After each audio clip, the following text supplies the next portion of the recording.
Well, good afternoon and welcome. This is John Terry, the Black Belt Leader, and I want to thank you for joining us for How to Be an Effective Listener. Whether you're joining me live, you're going to have an opportunity to hear the rebroadcast later. I want to say thank you for taking time to invest in yourself. That speaks a lot to who you are as an individual by giving yourself the opportunity to learn and to grow and to become a better version of who you are. I've had an opportunity to scroll through the list of attendees. Quite a diverse group today. We've got financial professionals, insurance agents, stockbrokers, investment advisor representatives. We've got martial arts school owners and instructors. We've got coaches and consultants. We've got business owners, CEOs, and managers. Quite a diverse group, but one thing we all have in common, and that's the fact that we are here to learn to become better as listeners. Because as we become better as listeners, we have an opportunity to not just engage with family, friends, coworkers, neighbors, clients, customers, prospects, whatever it may be. We've got an opportunity to connect in a very special way.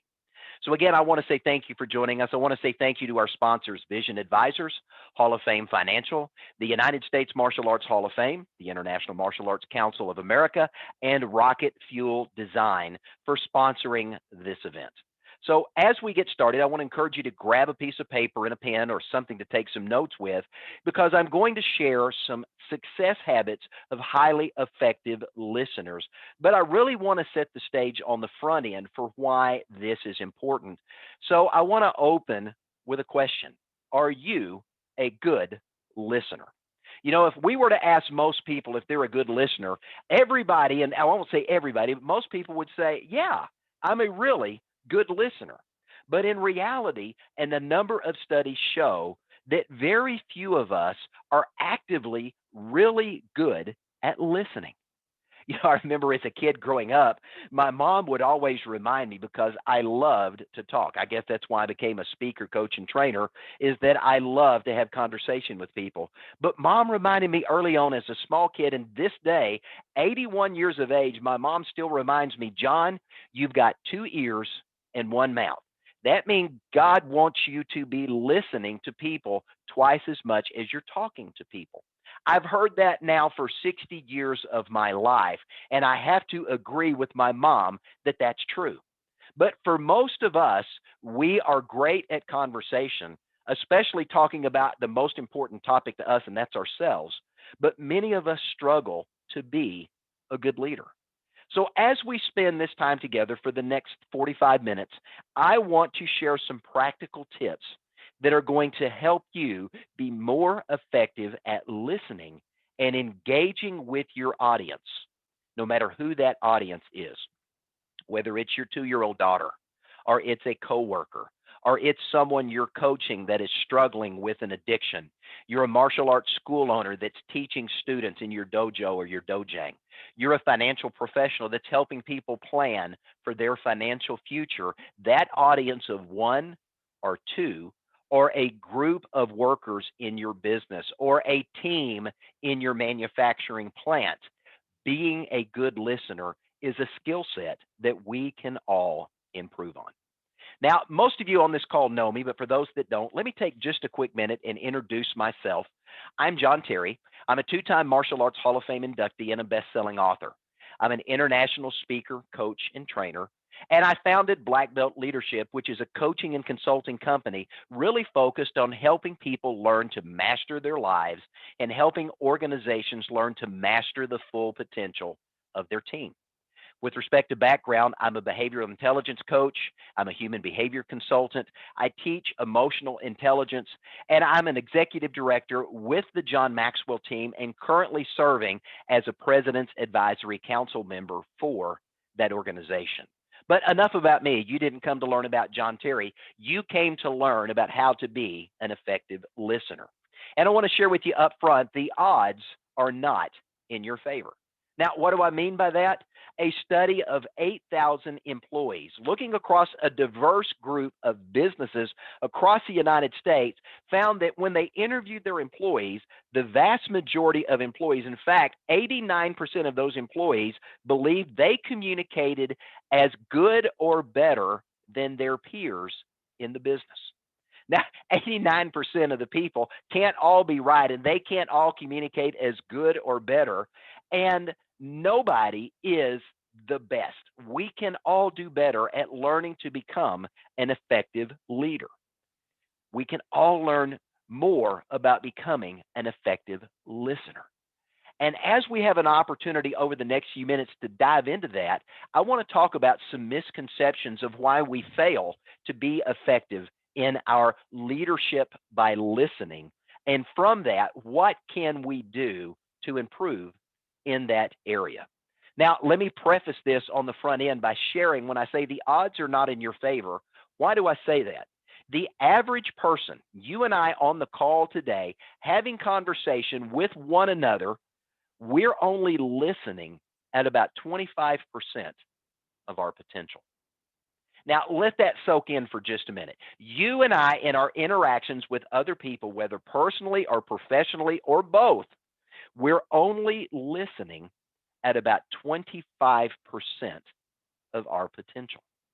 So if we could just get 25% better so that we are listening at half our potential, how much better could we be at who we are, what we do, and the results that we bring if we can learn to become much more effective in our listening with others? That's what we want to talk about today. Now, the big question I want to ask is what's causing the misconceptions? Why do we all believe we're better listeners than we really are? You know, most people will agree that listening is an important skill set, but the vast majority of us on this call don't feel a strong need to improve in that skill set. You know, Christmas time rolls around, we have a few too many pieces of pie or cake or whatever it is that we eat during the holidays. And in January, we get on the scale and it's, oh my goodness, my jeans don't fit anymore. My dress is too tight. I can't get my shirt on and button it, whatever it is. We realize that we need to improve in that area. And what do? We go sign up at Planet Fitness. We go start walking around the neighborhood. We begin to push away and eat a little bit less. We put a plan into place to become better at our fitness. Why don't we do the same thing when it comes to listening? Because the vast majority of us, if we were to look in the mirror and ask ourselves, do we really believe this is important? We honestly have to say no. Because if we believed it was important, it would be a skill set that we work on to improve so that we become better listeners for the benefit to ourselves and those that we are in relationship with, whether personally or professionally. You know, it's interesting when we think about effective listening and the fact that we really don't pay attention to it when we're social animals. We are in relationship with other people, and yet we spend more time thinking about what we're going to say than what we're going to hear. And that is a major problem, not just in America today, but around the world. If we thrive on communicating and that's how we interact with one another, listening, in my opinion, is one of the most important skill sets that we need to learn if we're going to be an effective communicator. You know, I think John Maxwell said it best, one of my personal mentors. In fact, there's a book by that name. John says that many communicate, few connect. That's a recommended reading. If you don't have that book in your library, I would encourage you to pick that up. You can get it on Amazon. Many communicate, few connect. And John talks about those misconceptions of why we fail in our communication with others to effectively connect.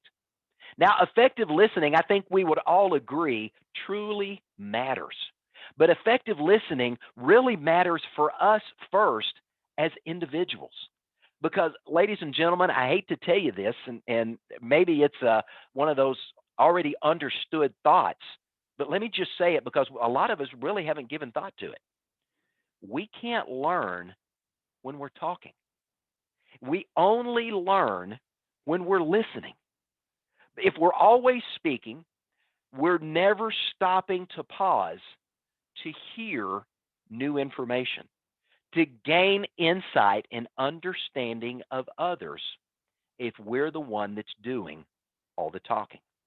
When we're talking, we have closed our mind to new information, to the opportunity to grow, to stretch, and to expand so that we've got an opportunity to go deeper in our understanding, deeper in our relationships, and truly develop our full potential that only comes when we're listening, not when we're talking.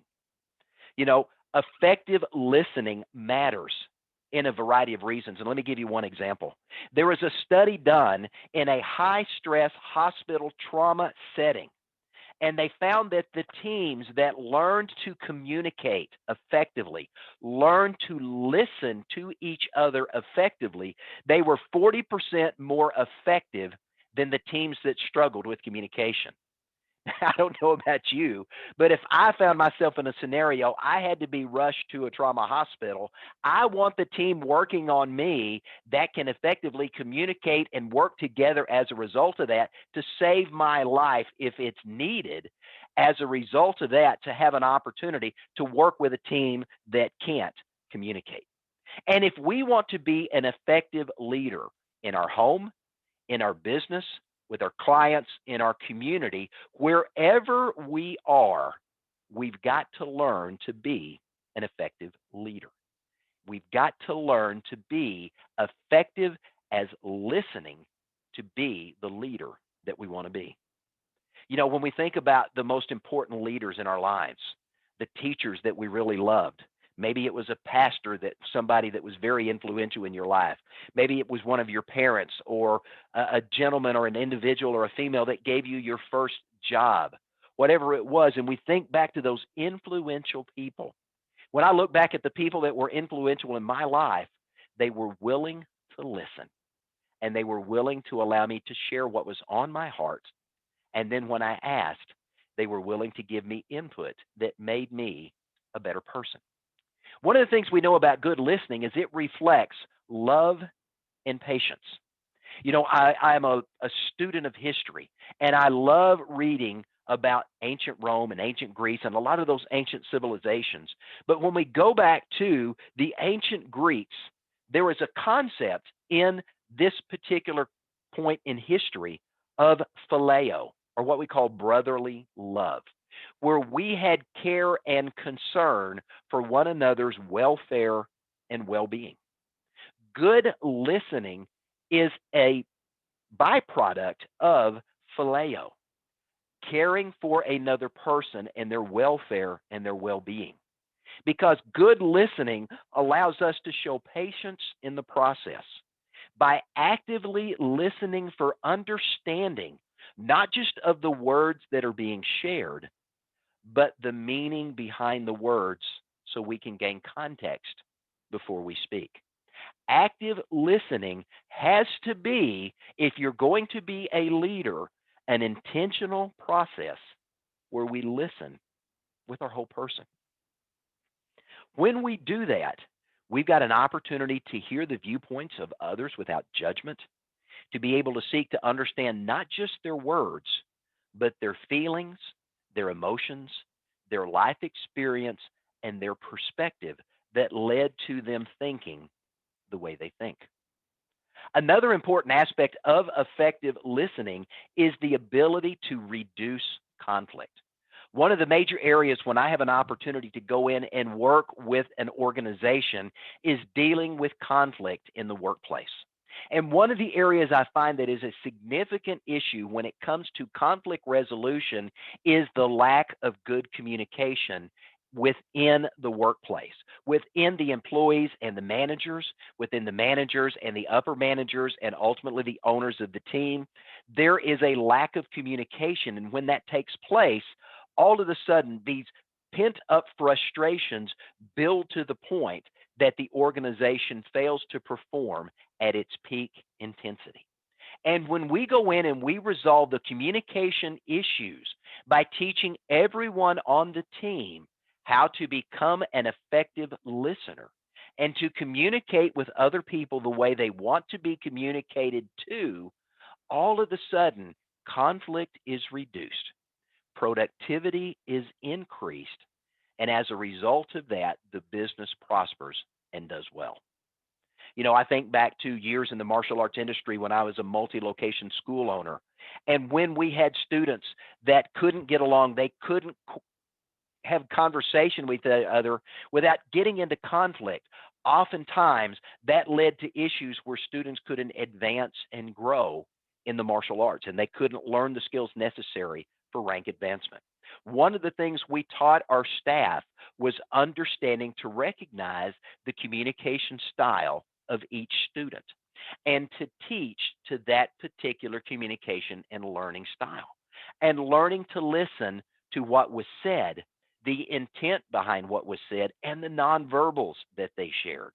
And as a result of that, we saw retention increase and we saw the opportunity to help those students have a better experience come as a result of that. If you want to strive for win wins, becoming an effective listener is important. Now, of course, it's obvious, but listening has to precede speaking. King Solomon in the book of Proverbs says, whoever answers before listening, theirs is folly and shame. Now, there's great wisdom in that whoever answers before listening often answers the wrong question or often doesn't hear the full context of what's being said. And as a result of that, they fail to give the right information or they give an answer that really doesn't answer the question because they haven't taken the time to hear and learn what's actually being sought out in terms of guidance or advice that's desired. So get this and write this down. Good listening prepares you to speak well. Good listening prepares you to speak well. Why? Because good listening allows for wisdom and understanding to be transmitted between two individuals. When we use active listening, we are listening with the purpose of truly understanding the other person. Now, think about that for a minute. How often do we rush to speak about an issue before we've got all the facts? How many times have we gossiped about someone before we knew fully what was going on in a situation? We want to presuppose and we want to come up with all these things that we think we know until we have an opportunity to get the full context by learning to listen. Oftentimes, we do more harm than good by jumping in and speaking before we've had a chance to listen and to learn. So, what is effective listening? There are some key principles I want to share with you in the remainder of our time that I think are going to help you become a more effective listener. And I want to challenge you to make a note of these and to get into the habit of practicing these principles I want to share. In fact, I'll give you an action tip. You can take some of the things that we're going to talk about today. When you identify this is something you need to work on, let me encourage you to take a little 2x2 Post-it note and write down that action step that you need to work it on and stick it on your bathroom mirror. So every morning when you get up to start your day, you're reminded, I need to work on that. And then at the end of the day, when you come in and you're getting ready for bed and you have again that look in the mirror, you've got to again look at that Post-it note and have that honest conversation with yourself. Did I improve in that area today? So again, a little challenge there in a way that you can have an action step to begin to grow yourself as an effective listener. So number one, effective listening is active. I want you to remember that. Effective listening is active. Now, what do I mean by that?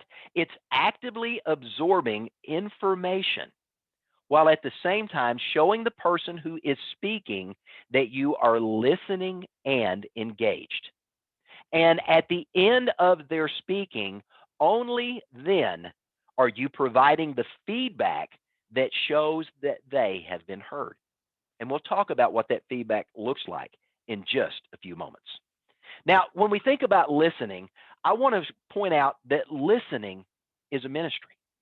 And you may say, John, I'm not interested in learning about faith-based concepts. I'm not talking about that here. Listening as a ministry goes back to what we learned from the ancient Greeks when we get into the concept of phileo.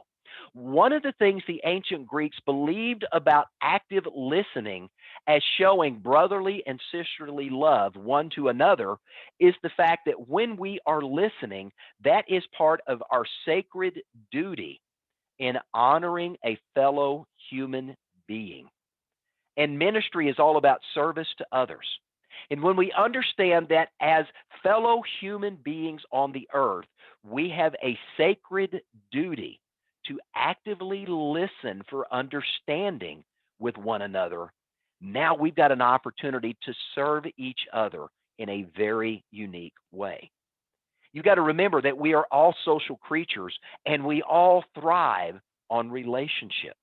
And one of the best ways that we can cultivate and grow relationship, both personally and professionally, is by showing an individual that we want to give them our undivided attention so that we can understand not just what they're saying, but the intent and the meaning behind the words.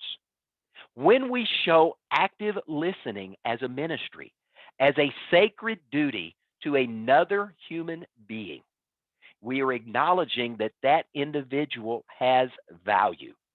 And when we are actively listening, we are adding value to a valuable person. What we are saying by being an active, effective listener is you are important, you are valued, and you are appreciated. Now, we have to be aware of our body language when we're listening because our body language can send a subtle and sometimes a not so subtle clue that we are really not listening.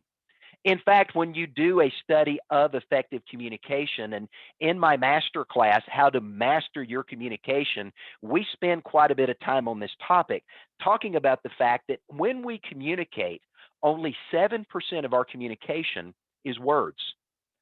13% are the stories and images that we use to convey those words. 30% is the pitch and tone and vocality that we use in our conversation, and 50% is nonverbal. Now, think about that. When you're having a conversation with an individual and they are talking to you, half of the communication they're sharing with you is coming from other than their voice.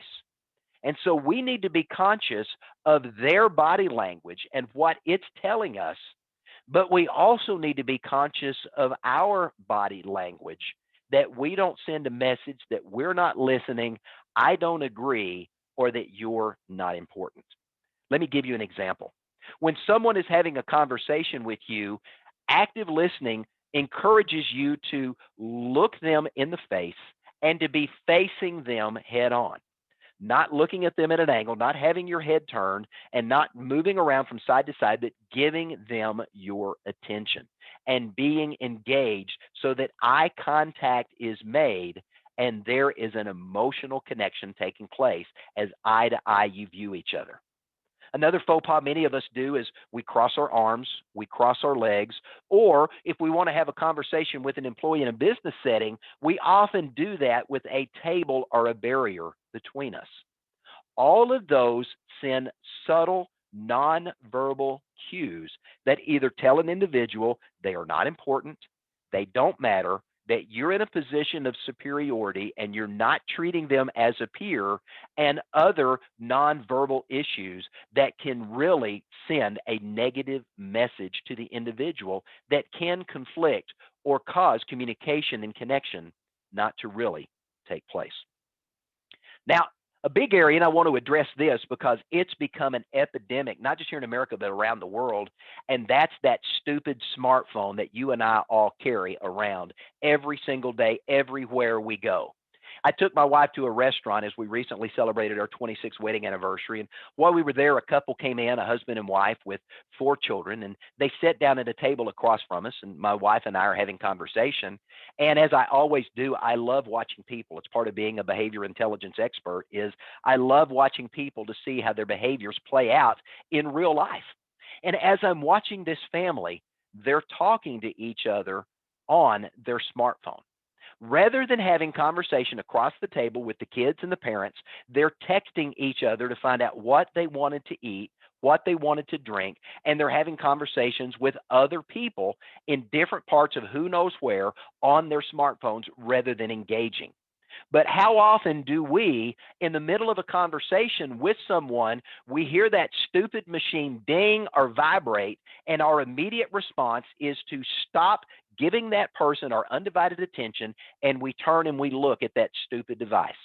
A recent study said that the average person today touches their phone or looks at their screen 2,617 times a day. I'm going to repeat that number, 2,617 times a day. Now, how does that play into effective communication and effective listening? When you are looking at that smartphone, you're checking your watch, you're staring at a computer screen to look at email as you hear it coming in and you hear your computer go off, you're staring out the window or you're otherwise disengaged from the person speaking, you're sending a nonverbal cue that what they're saying doesn't matter and that they are not important. Now, for those of you that are involved in sales or coaching, or you're involved in training like a martial arts instructor that's teaching a student, and you're trying to engage a customer to buy something from you or to engage in a recommendation you want to give them, and every time the phone goes off, oh, excuse me, and you check the phone, and you're constantly distracted in the conversation. What value are you showing that customer, that client, that prospect, that student of yours when you do that? You may think you're a great multitasker and you can do all these other things, but science says differently. Neuroscience has revealed over multiple studies that no matter how great we think we are as multitaskers, and I thought for years I was a great multitasker because I've always got a number of plates spinning. Those of you that know me well know that to be the case. But I'm always got a lot of things going on. But here's what I've learned. And the more I've tried to prove it wrong, the more I've ended up proving it right in my own life. So I'm preaching to myself here as I share this. Neuroscience has revealed that we can only focus our attention on one thing at a time. And when we talk about giving someone our undivided attention, it's just that, undivided. When we're doing all of these other things that are distracting us from the individual that's wanting to speak to us, and we're allowing our time to be divided by all of these other things, we're not zeroed in on the most important person in the room, and that's that person speaking. I want you to remember this and write it down. To be an effective listener, the individual that's speaking has to be the most important person in the room, and nothing else matters. The individual that's speaking, if you want to be an effective listener, has to be the most important person in the room, and they get your undivided attention, and nothing else matters. Now, here's another tip. I want to encourage you as you're listening and striving to be a more effective listener, be attentive, but be relaxed. Now, I mentioned earlier eye contact, and that's important, but there is such a thing as too much eye contact. I remember doing a speaking event a couple of years back, and at this event, I had an individual that was just fixated. And every time I would turn and look, this individual was staring into my soul. Maybe what I was saying really agreed with this individual, but it was creepy. And as a result of that, my eyes averted attention because when this individual was staring into me, it made me so uncomfortable as a speaker. And that's rare that it happens, but it was just weird. Same thing can happen with the people that you're having conversation with. Look them in the eye, but don't stare them down. Be conscious of how you are looking at the individual. It's okay to look away now and then, but to be attentive. A little action tip to do that. Let me share a couple of things. Number one, look the individual in the eyes. And then after a few moments, look at their mouth to watch their mouth actually speak. Let your eyes drift down a little further into the area of where their Adam's apple would be, allowing you to see their body to get an opportunity to pick up the body language of what's going on around them. And then move your attention back up to their mouth, back up to their eyes. It's a way that they don't see the subtlety, but they don't get that straight on stare that can make an individual uncomfortable.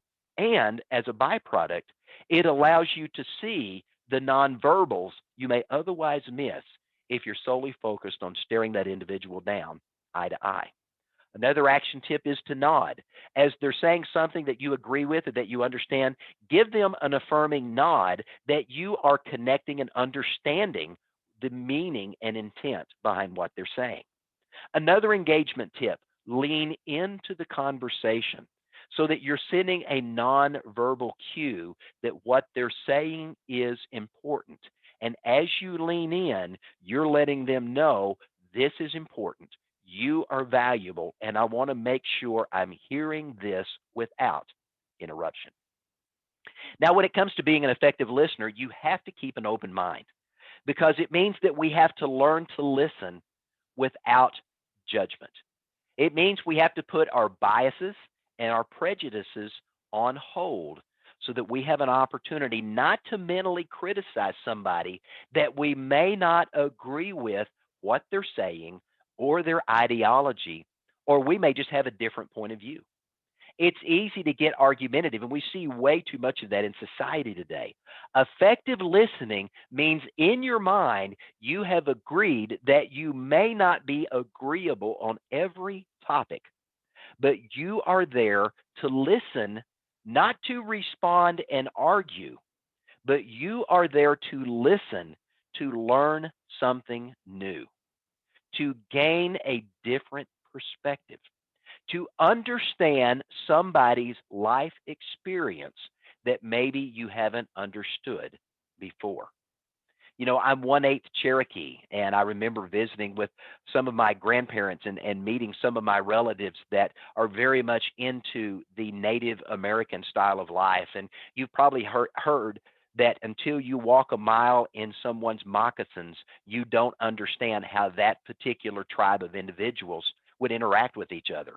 And as I heard that, and they would share stories of the Cherokee Nation and how they would interact with the Crow and they would interact with the Iroquois and the other nations around them, they took the time to learn how they communicated, to learn how they lived life so that they could have more understanding of each other's beliefs and why they believe what they do.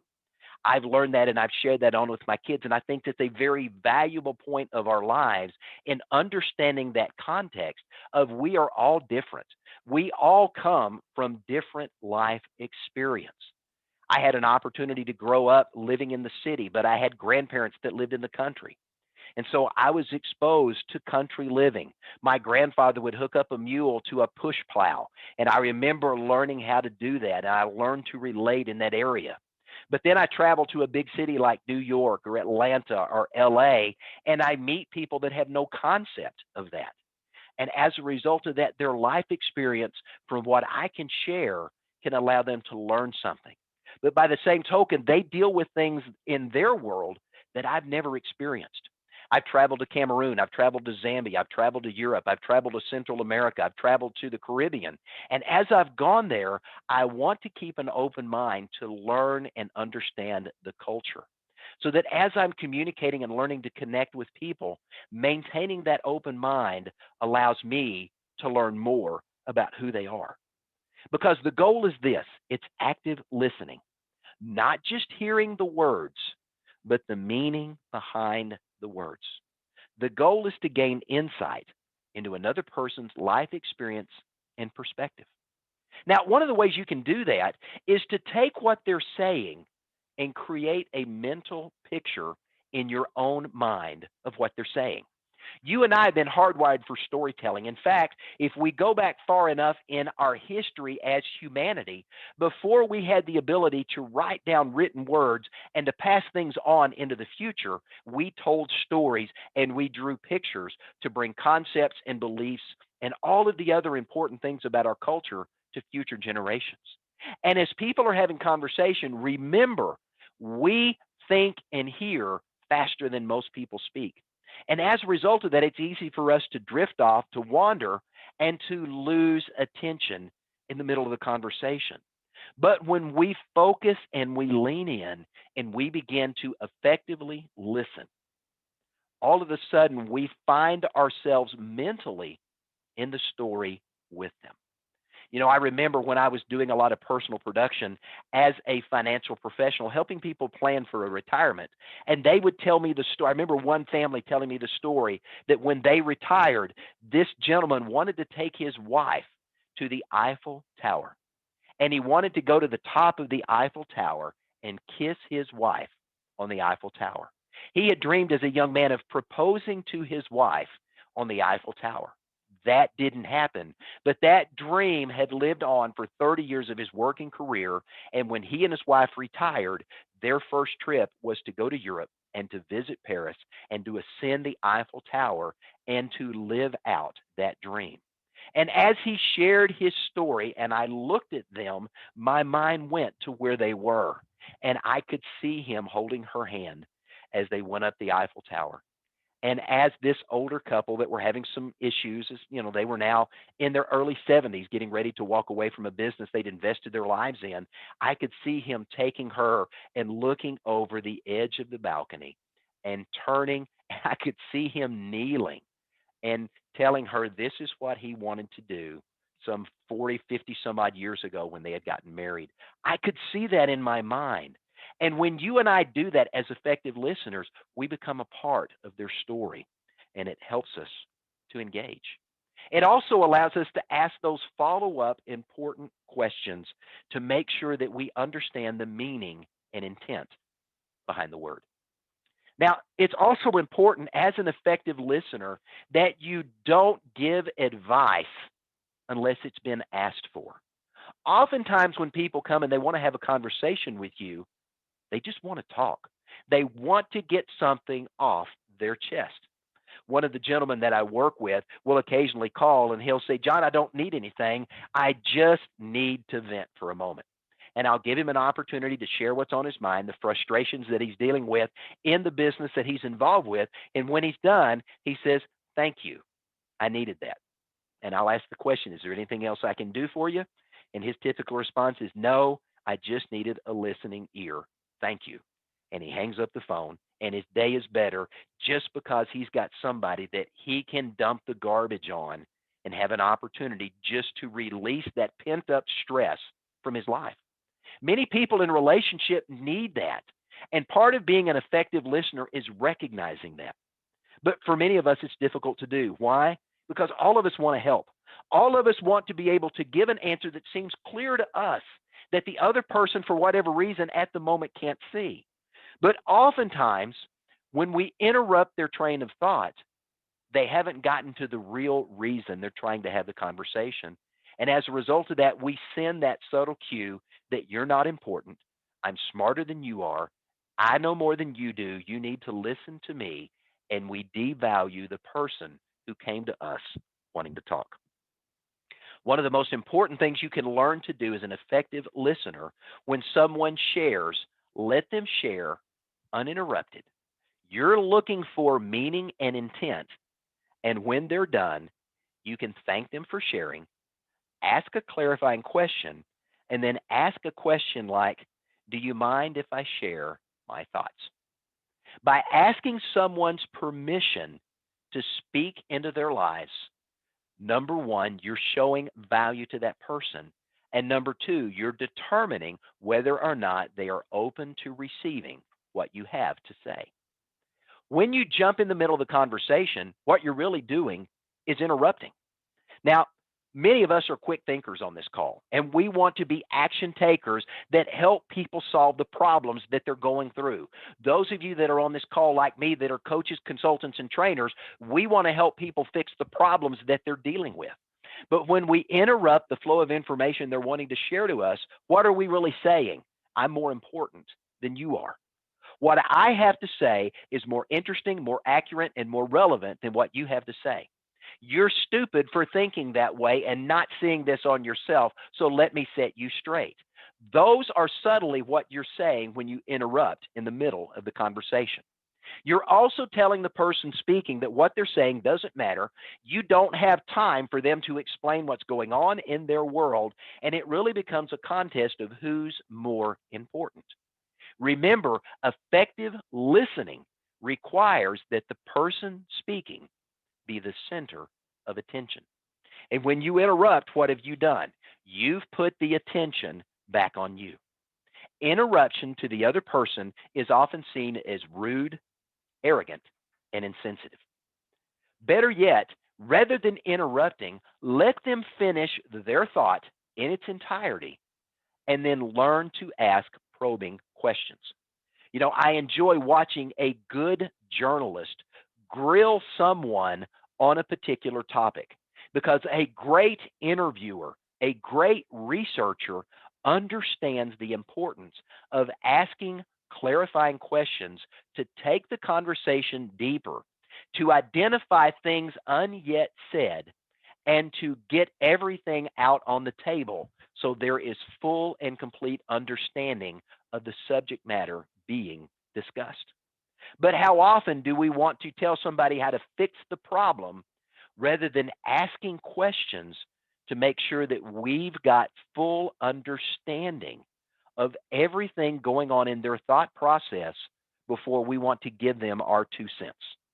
We can't immediately assume because we have an answer, they want to hear it. And we can't assume because we have an answer that it's actually the right answer until we take the time to ask the questions to confirm that what they've shared is full and complete and they're not holding anything back that might change how we respond or give advice if asked for. When we interrupt, what we do is we put the speaker on defense. When we step in and we say, this is what you should do, before we ask permission, we end up seeing a mental and emotional barrier come up between us and the individual speaking because we have now tried to take control of the conversation that's going on in their head. Oftentimes when someone's making a statement, especially if they've done something wrong, and I see parents do it with children, I see employers do it with employees, I see coaches do it with their students that are on the ball team, and it's bad when they do it, but they do it anyway. And they'll make a statement like, why in the world would you do that? Why would you say that? Why would you do that? What in the world were you thinking? When we begin to become accusatory and we challenge the individual in that manner, we have shut off the opportunity to speak constructively into their lives. Now, it may just be an emotional response on your part, and your intention might be innocent when you do it, but the tone of those phrases comes off as you are being judgmental and you are telling the other person that they screwed up. Hey, guess what? They already know they screwed up.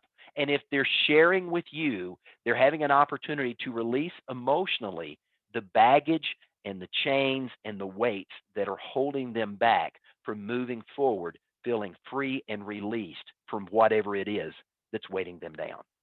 So rather than putting somebody on the defensive, why not ask a non-judgmental, open-ended question that gets to the heart of the matter?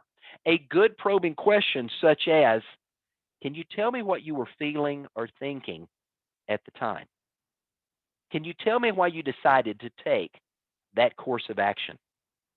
Or one of my favorites, and part of what I teach in my Master Your Communication course, is obviously you have a reason for feeling that way. Do you mind if I ask what that is? Those types of questions are non judgmental, they're non defensive, and it's a request for more information to gain better understanding. Effective listeners ask great questions. Now, let me remind you to also don't be a topper. Now, what do I mean by a topper? It's something we're all guilty of, and I have to watch myself because I find myself doing this more often than I want to. But it's part of our human nature of wanting to brag on ourselves or share our story with other people. Someone will share a story about something that happened in their lives. And what do we immediately want to do? We want to share a very similar story, but we want to top their story so it sounds a little bigger, a little better, a little more dramatic, whatever it may be. And as a result of that, what have we done? We've shifted the conversation from the speaker to ourselves. And when we do that, we have devalued that relationship. We've moved away from listening as a ministry. Our sole desire of valuing the other person and our sacred duty to honor that individual as a human being, we just violated that when we become the topper and we want to tell our story. One of the things that I've learned and I continue to remind myself to do when I do that is to say, I'm sorry, you were saying this. Or, hey, let's get back on topic and let's go back to what you just said. Can you share that with me again so that I intentionally redirect the conversation back to the other person? Something you and I can all learn from so that we can learn to be better communicators. Now, one last word on giving advice before we wrap this up is this. Again, making sure to be mindful of giving advice when it's not sought or requested. We all want to help, but making sure that we get permission honors and values the other person. So let me give you one last tip here on when having an opportunity or wanting the opportunity to speak into someone's life. After they've come to you and the speaker has finished their thought, ask this question before you give advice. Have you given thought to your next steps?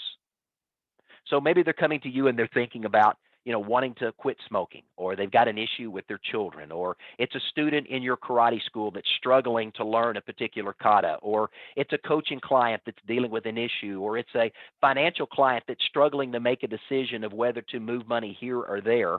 And you ask them, what are your next steps? Or what do you plan to do next? And let them share their next steps in the process. What we typically find from the laws of influence and the psychodynamics of working with human behavior is this. When you ask someone their next steps, they will share those next steps. And the vast majority of the time, they will conclude that by saying, that's what I'm going to do. What are your thoughts? Or do you have any ideas? Or am I missing something? They will turn around because you have asked them a question, honoring them in being able to solve their own problem and taking next steps. They reciprocate under one of the laws of influence to give you the opportunity to speak into their lives. Now, the goal of effective communication is what? Learning to be a good listener, learning to connect, to build relationship, and over time, taking that relationship deeper and better and stronger, both personally and professionally. So, in conclusion, as we wrap up, let me just kind of summarize what we've talked about real quickly. To be an active listener, your ultimate goal is to get as much information out of the individual speaking as possible in as time efficient manner as possible, understanding as much as possible about the conversation that took place so that what was said and what was understood are as close to identical as possible for that moment. And that means we really need to do three things. Number one, we need to set the environment for a comfortable conversation. And we've shared the tips to do that. Number two, it means being mindful of the way we respond to the other person, especially in areas that we may not agree. Number three, it means asking questions that encourage the speaker to share more rather than giving unsolicited advice.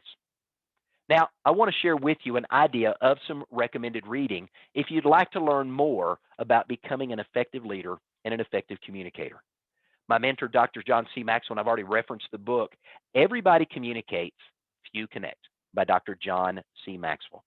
Another effective book on communication that I'd encourage you to read is How to Win Friends and Influence People. It is a classic. It's a must-read by Dale Carnegie. And then a third book I would recommend is Communicating for a Change by Andy Stanley. So my call to action, I want to encourage you to go out and practice being an effective listener. Go back to the notes that you took as we walk through this, and I will share with all of you a rebroadcast. You'll have an opportunity to listen to this again and think about 2 or 3 things that you could do to improve your ability to be a more active and effective listener. Put them on a sticky note, stick it to your bathroom mirror, and then hold yourself accountable. If you've got a family member or a team member that you can have conversation with and you're willing to hold them accountable and you accountable, use an accountability partner to grow yourself in that area as well. Now, for those of you that are on the call, I'm also going to be sharing in a follow up email as I share the video with you an invitation. I'm going to be teaching coming up soon another version of my master class, How to Master Your Communication. And if you're interested in learning more about that, watch for that communique coming up as well. Again, I want to say thank you to our sponsors, Vision Advisors, Hall of Fame Financial, Rocket Fuel Design, the International Martial Arts Council, and the United States Martial Arts Hall of Fame for sponsoring. My name is John Terry. I'm the Black Belt Leader. If you haven't connected with me, let me encourage you to visit my website, beablackbeltleader.com. You can go to the Contact Us page, and you'll find links to all of my social media channels. While you're there, let me encourage you to sign up for my free weekly leadership newsletter. Every week, I'm sharing insights and thoughts on personal and professional growth and development you can use for your own personal growth journey, as well as to share those with team members, others in your family, or individuals you're working with to help them grow as well. I want to say thank you again for taking time to invest in yourself by being part of this online class, How to Be an Effective Listener. And I trust that the time we've taken has helped you start taking some action steps to master your way to effective listening. I'm John Terry, the Black Belt Leader. I want to say thanks for joining me and have a great day.